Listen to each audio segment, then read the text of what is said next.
Stephen Frears, congratulations on Victoria and Abdul. It's a wonderful film.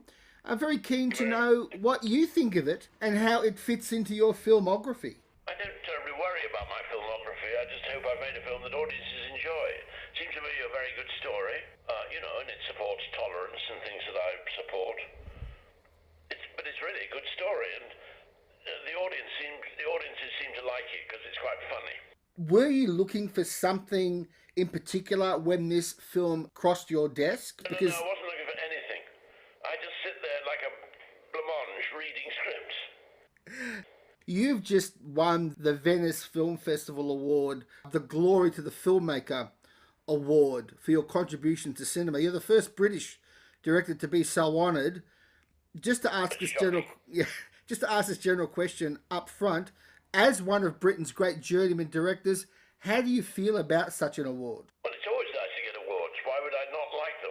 Everybody likes them. I mean, everybody likes to be given an award. You said before, though, that you don't reflect much on your filmography, and you've said that for a long time. I was wondering if that had changed at all. No, I don't think about it a lot. I mean, I think I've been very lucky in the films I've got to make, and they've been very, very interesting. But I don't worry about it. My good fortune is that I'm not an auteur.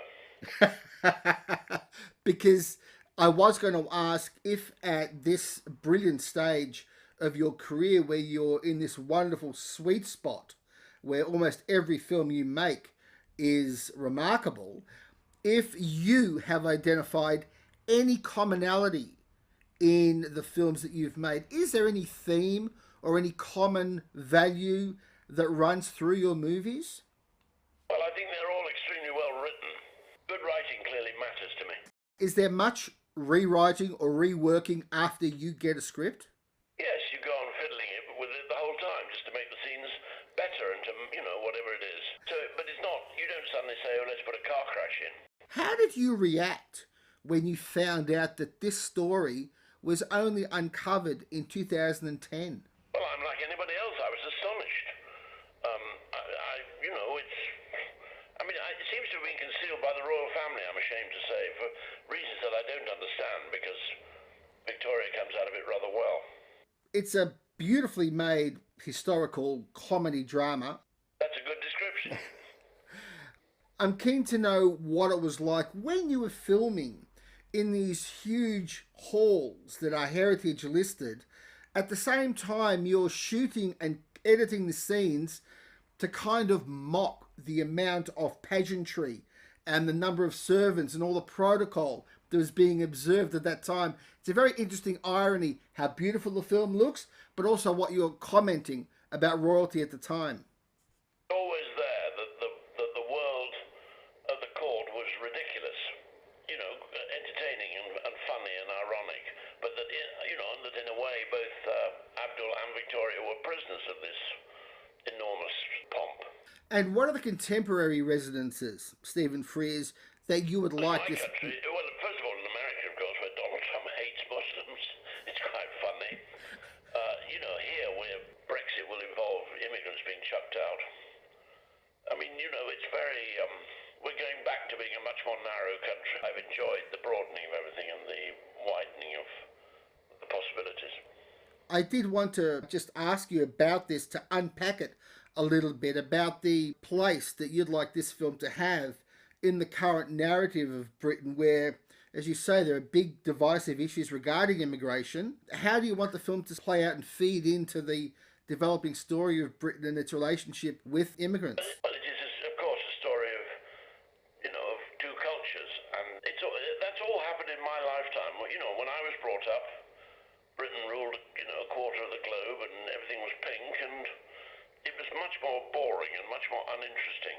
And now it's, London particularly is a very multicultural city, and it's a pleasure to live here. Now, another irony is that you are a noted Republican. Yes. Yeah. I shoot a lot of... But the films that you've made about the monarchy, the Queen, of course, famous and an Academy Award winner, in this film, you actually do have sympathy for the monarchy.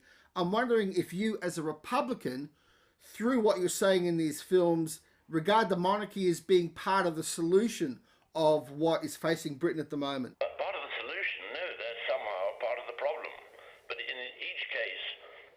can see the Queen is a rather extraordinary woman, and we all identified with her very strongly because she reminded us of our mothers. So the Queen is an extraordinary woman, and clearly Victoria was an extraordinary woman. So somehow these two women have risen above the ridiculousness of the situation. Now, with Judi Dench, one wonders if there's anything left for her to actually learn. But what was it actually like directing her? Does she know it all, or is she eager to take direction? You just turn up, and she's brilliant. She knows what the narrative. I don't think she knows a great deal about where the camera is, and isn't very interested. But she knows what the scene should be. She knows the narrative, and she knows the story she's telling. And I guess she trusts me to get on and tell it properly. Gurinder Chadha, who did the wonderful film The Viceroy's House, did note how her film was doing quite well until the next wave of American multiplex tentpole films ushered her to the sidelines. It is very, very difficult. You know, these American films are very, very popular, and there's no way of sort of arguing with them. You know, they come in and they take over the cinemas. It is tough. Very, very tough. And, one or two films survive, but not a lot. And will Brexit hurt British film? Brexit will hurt Britain. That's much more serious. I don't know about British film, but it will hurt Britain. I mean, it just seems idiotic. However, you have to accept it, don't you? Well, you do have qualification, Stephen Frears, given the body of your work and the power of a lot of your work as a social commentator, how you feel about the immediate future of your country. Well, I think it's sort of catastrophic what's happening. And I don't know why it's happening. I don't think it's what people want. I mean, even I can see there were people left behind by globalization, but this won't solve their problems. This will simply make us poorer. Your filmography is now formidable. It's one of the most impressive CVs of any living director. How do you stand personally with your films? Well, you just hope other people like them, really. You hope that I make them for the audience more and more. And I know the ones that people like, and I know the ones that people don't like, and I apologize for the ones they don't like. Do you have a personal favourite of your own? Very